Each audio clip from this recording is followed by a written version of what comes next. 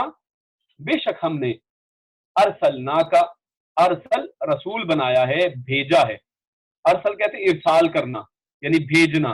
اور رسول بھی اسی لیے رسول کو کہتے ہیں کیونکہ وہ بھیجا گیا ہوتا ہے، وہ خود نہیں آتا، وہ اپنے پاس سے کھڑا نہیں ہو جاتا کہ اچھا میں آج سے تمہارا رسول ہوں، میں آج سے تمہیں دین کی باتیں بتایا کروں گا، بلکہ اللہ رب العزت ان کو چنتے ہیں۔ اسی وجہ سے اللہ کے نبی کا ایک نام مصطفیٰ بھی ہے، یعنی اللہ رب العزت چنا کرتے ہیں اور چن کر جس کو چاہے اللہ رب العزت بھیجتے ہیں۔ انا ارسلناک، بے شک اے اللہ کے پیارے رسول صلی اللہ علیہ وسلم، ہم نے آپ کو بھیجا ہے،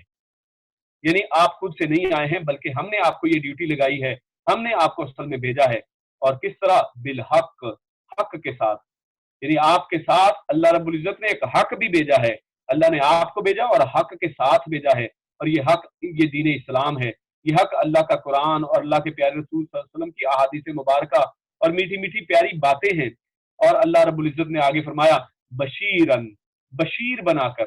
یعنی خوشخبریاں دینے والے، بشارتیں دینے والے، اچھی باتیں بتانے والے، کہ جو شخص نیک اعمال کرے گا اس دنیا میں اس کو یہ فائدہ ہوگا، جو شخص اللہ رب العزت کے احکامات کو مانے گا قیامت کے دن وہ ان فائدوں کو حاصل کر پائے گا، اللہ رب العزت کی جنتوں کا وارث بنے گا۔ اللہ رب العزت، اللہ کے پیارے رسول نے جب پہلی دفعہ یہ نعرہ بلند کیا تھا تو اللہ کے نبی نے کیا کہا تھا؟ قولوا لا الہ الا اللہ تفلحوا، یعنی نہ صرف لا الہ الا اللہ کا پیغام دیا، ساتھ ایک بشارت بھی دی، تفلحوا تم فلاح پا جاؤ گے، یہ ایک بشارت تھی، اور تملک العرب والعجم، تم عرب و عجم کے مالک بن جاؤ گے، یہ بھی ایک اللہ کے نبی نے بشارت دی تھی، لیکن لوگوں نے انکار کیا۔ تو اللہ کے نبی، اللہ رب العزت ارشاد فرما رہے ہیں کہ ہم نے آپ کو حق کے ساتھ بھیجا ہے، ایک با مقصد زندگی کے ساتھ، ایک قرآن کریم کے ساتھ، احادیث مبارکہ کے ساتھ، اور پورے کے پورے یعنی دین کو دے کر آپ کو بھیجا ہے، اور خوشخبریاں سنانے والا بنا کر بھیجا ہے، وَنَذِيرًا، اور ڈرانے والا بنا کر بھیجا ہے۔